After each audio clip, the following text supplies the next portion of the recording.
Hello, everybody, and welcome to the Human Echoes recap for Legion, Season 2, Episode 9. This is another one of these diversions, I'm going to call them.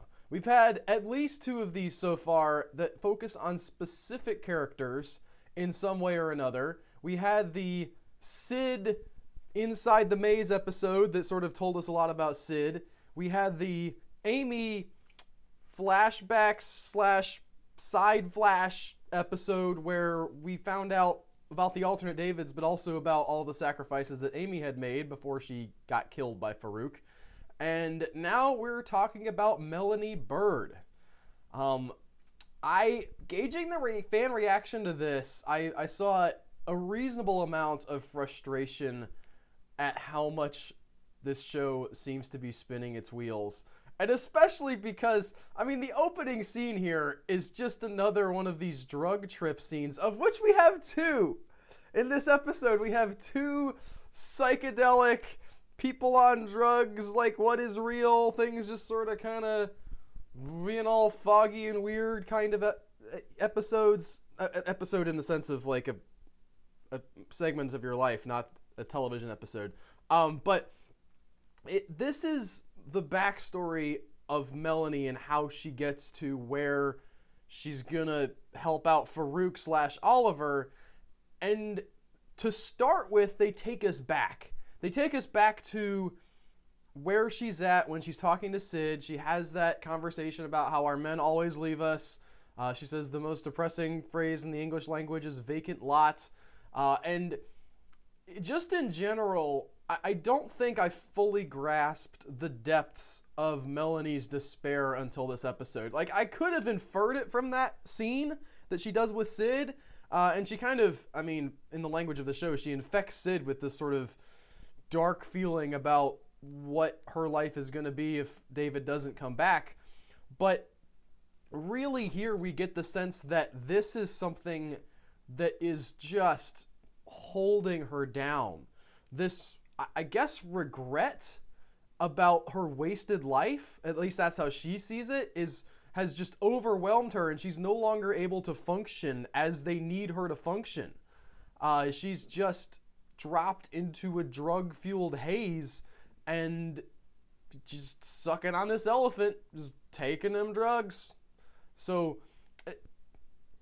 in a sense, you can understand, like from a character standpoint, it really does make sense for her to have this moment. But as I mentioned, this is a show where everything's psychedelic kind of anyway, so at a certain point, things really start to feel self-indulgent when you get into these sort of weird, trippy things, especially when they don't super seem to move the plot forward. And what we see after this, after we sort of get a grasp on the depths of her despair, is that Oliver comes to her and shows her this vision of herself as a younger person, right?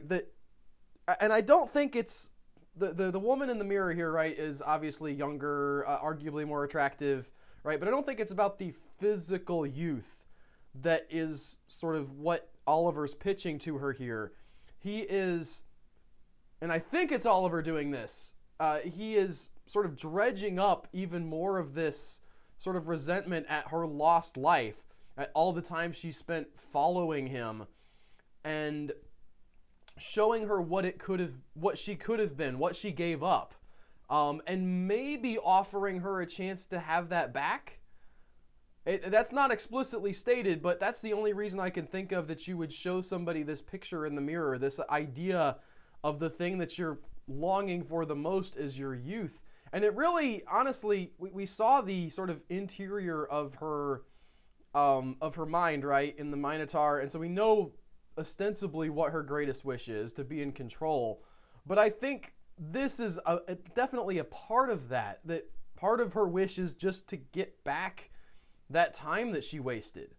And I don't know how that's going to turn out for her. I don't know what like extra dimensional chess level that Oliver's playing at, where he's manipulating her ostensibly in sort of conjunction with Farouk, but also working to undermine Farouk by manipulating her.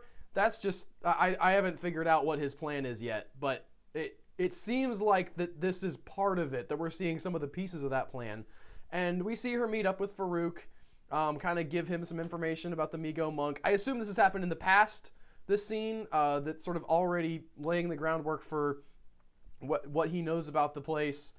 And they flash to a scene that's even a further flashback. There's a lot of flashback in this episode, and flashbacks within episodes. And her and Oliver, the younger version of her, are looking at his body, his space-suited, diver-suited body on the slab. And Oliver's saying, you should have burned it. Should have just taken me out, and I would have been fine. I would have just wandered off through the astral plane. It would have been great. I would have been free. And, you know, she says, well, what about me? Which is a logical question to ask, right? She kept him alive because she loved him, because she wanted to get him back, because she wanted to, you know, have time still with him. And she devoted her life, I guess, to figuring out how to bring him back. And his response to her is, well, you could have tagged along. And he amends this to followed after she sort of has some indignant, like, what are you talking about response. And I think really there's something interesting here that I just considered. Because if my first read on this scene was that Oliver is just insensitive, right? He's been locked up in weird alternate dimension, you know, the psychic plane or whatever, the astral plane, I'm sorry, is what they call it. And he's just been out of touch, and he's not got time for this. But he's just being selfish, right? It's possible, though, that this is Oliver pushing Melanie's buttons on purpose, trying to get her to hate him, essentially, to be angry enough to want to get rid of him, to throw away all of the stuff that she's done in her life and just go off on her own. I don't know that that's what's going on, but it's as good a theory as anything I have, so I'm just going to throw it out there and let y'all figure out if you like it. And to flash forward just a little bit, kind of closer to the present, we have a really great scene between Melanie and girl Carrie, who are talking about... Melanie's sort of in her drug-infused state, right? She's got her, you know, just like pot-smoking philosophical attitude going like to the max. Like, how do I know anything's real? How do I know you're real? And Carrie's my favorite thing about this episode, because she just doesn't... She's just not wired to respond to any of this philosophical mumbo-jumbo. So when Melanie Bird asks her, how do I know you're real, or how do you know you're real, she says, because when I hit people, they fall down. She's taking everything so literally, and it's a fun sort of juxtaposition of, like, the two approaches to this show, right? The fact that you can just assume that things are happening, or you could go, like, way off in the weeds and ask, is anything real? Is this just this whole thing been a dream sequence? Are they all inside of David's mind? What is going on? And it's so refreshing just to see somebody within this universe say, yeah, of course it's real. What are you talking about? We're sitting right here. Doofus, snap out of it. We need you back. Carrie's naivete about the world is so refreshing, and we get even more of it later on.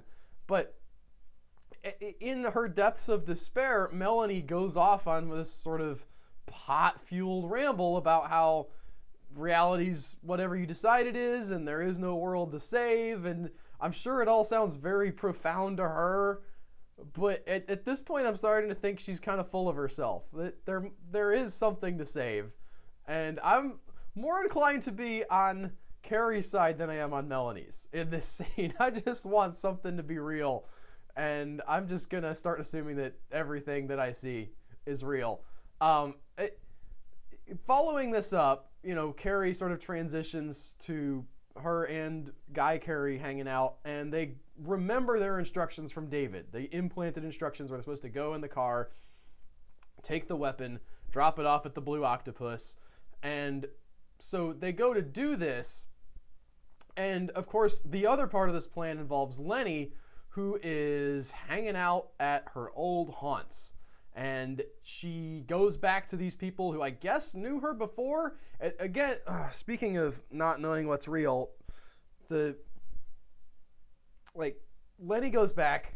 We know that the original Lenny was a dude, and there's a certain point after the Lenny that we know, Aubrey Plaza, sort of gets it on with one of the chicks back at the place where she's from, that she says, we're going to have a little prince, I think is the word she says, which is like super fast turnaround if that's the case, right? Like, even if she is a dude on some level of reality that we're not able to perceive here, even if that's the case, I mean,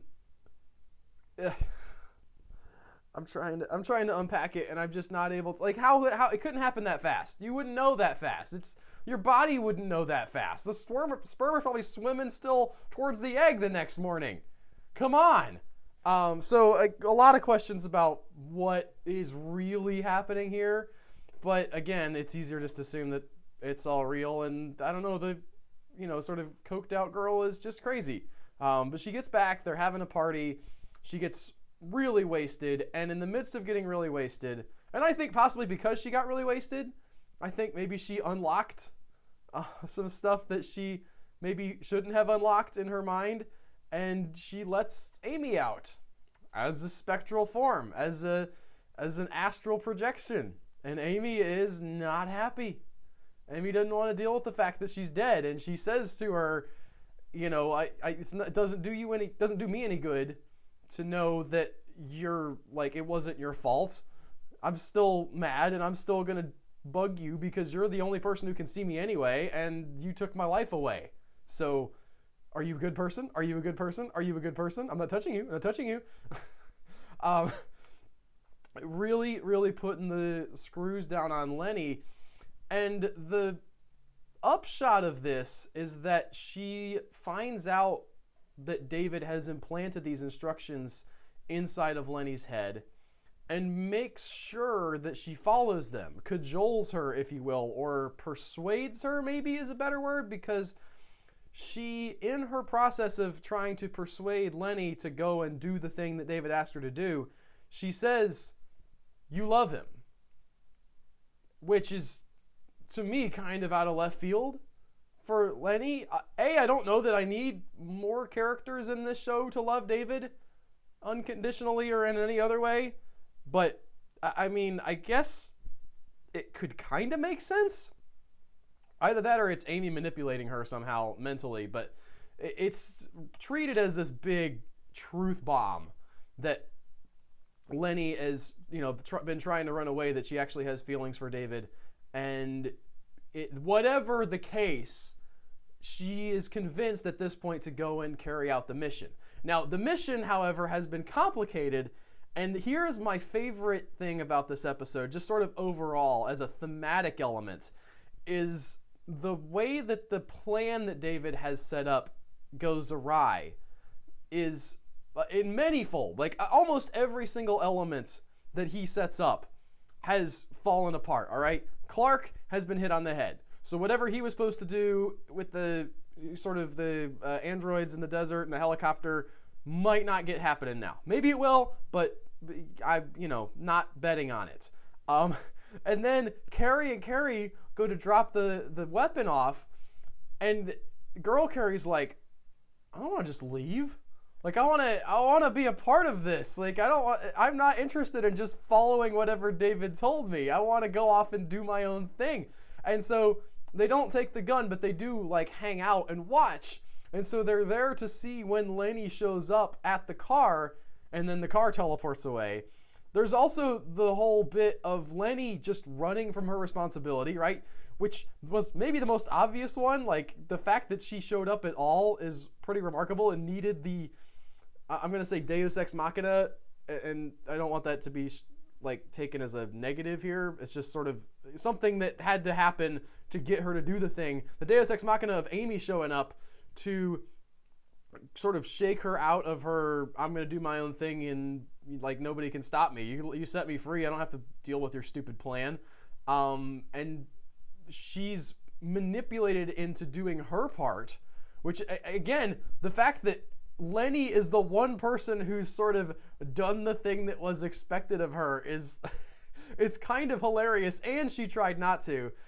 And then we find out that Carrie and Carrie have planted a tracker on this car, so they're going to be showing up in the desert. I'm going to assume, if I was telling this story, and I'm not, and they haven't done a lot of things that maybe I would have done, but the way I see this going is that the two Carries, in their sort of free agency, take over what Clark's role would have been in the desert as they roll up and try to save the day, just sort of by chance. Because this whole thing is about sort of not being able to control things and maybe the futility of life. There's a reference in here to a play called Waiting for Godot. Lenny's girlfriend talks about it. She doesn't name the play, but she says, we did a play in high school about waiting for this guy that never showed up. And I looked up the play. I have not gotten to see it before, but I wanted to sort of get the reference, right? I wanted to see what kind of flag they were planting. Yes, what kind of flag they were planting with this Waiting for Godot thing. And Waiting for Godot, as far as I can tell from only having read the synopsis, is essentially about the futility of life, sort of just the pervasive futility of human existence. These guys are waiting for somebody who never shows up. They try to tell a joke, but the one guy, like, as he gets to the punchline, always starts laughing so hard that he has to go pee and he never gets to finish the joke. They try to commit suicide, and I don't know, I guess they don't have enough rope or something. People show up that they don't know if they remember or not. Like, it's a whole bunch of dead ends, essentially. And it's about, again, from what I can tell, not being an English scholar or anything, but it seems to be thematically talking about futility in life and just sort of waiting around for nothing to happen, which really seems like this show a lot of times. The fact that it can be so engaging and yet so frustrating at the same time is, I don't know what. I can't tell if it's a good thing or a bad thing. I haven't run out of patience with it yet. Okay? Every week I watch I think, well, maybe not every week, but many weeks I watch, I think, why are we just spinning our wheels here? Like, does any of this mean anything? Is any of this going anywhere? Will anybody ever actually accomplish anything? Dang it. And I still don't have the answer, but I'm still like, I still enjoy watching it to a degree. So, I mean, it's weird, but in a sense, they've made, if my interpretation of Waiting for Godot is correct, they've essentially made like a 14-episode series of Waiting for Godot, but as comic book characters. Well, I don't know. I don't want to go too far down that rabbit hole, but I wonder sometimes if we're ever going to get anywhere. And we're not going to get anywhere in this episode because go back to sort of the root of the episode, with Melanie sort of wandering around the halls of Division 3. She's passing on info about where David's at to Oliver / Farouk. She gives him bad info, by the way. She tells him that David came alone, which I guess as far as she knows is the truth.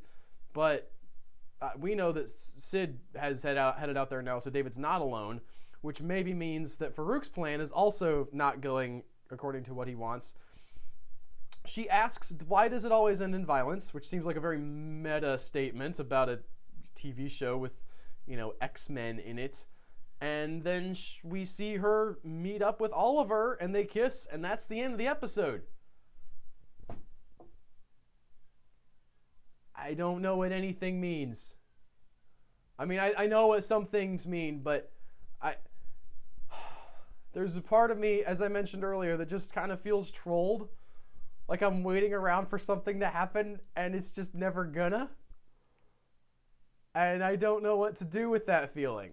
I don't know how to process just sort of like the fascination I have with this show, and yet the also frustration with its lack of concrete stuff actually happening and meaning something that I can decipher.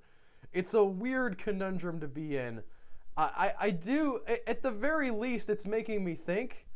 So that's good, I think. And I hope that it's making y'all think as well. If you have ideas about what I'm missing out on, I would love to hear about them in the comments. As always, those are incredibly helpful. I reply to those as many as I can. I would also ask you, if you're enjoying these recaps, subscribe to the YouTube channel, because that helps us out.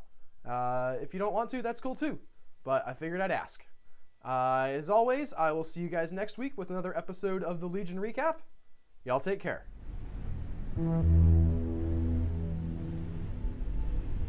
Thank you.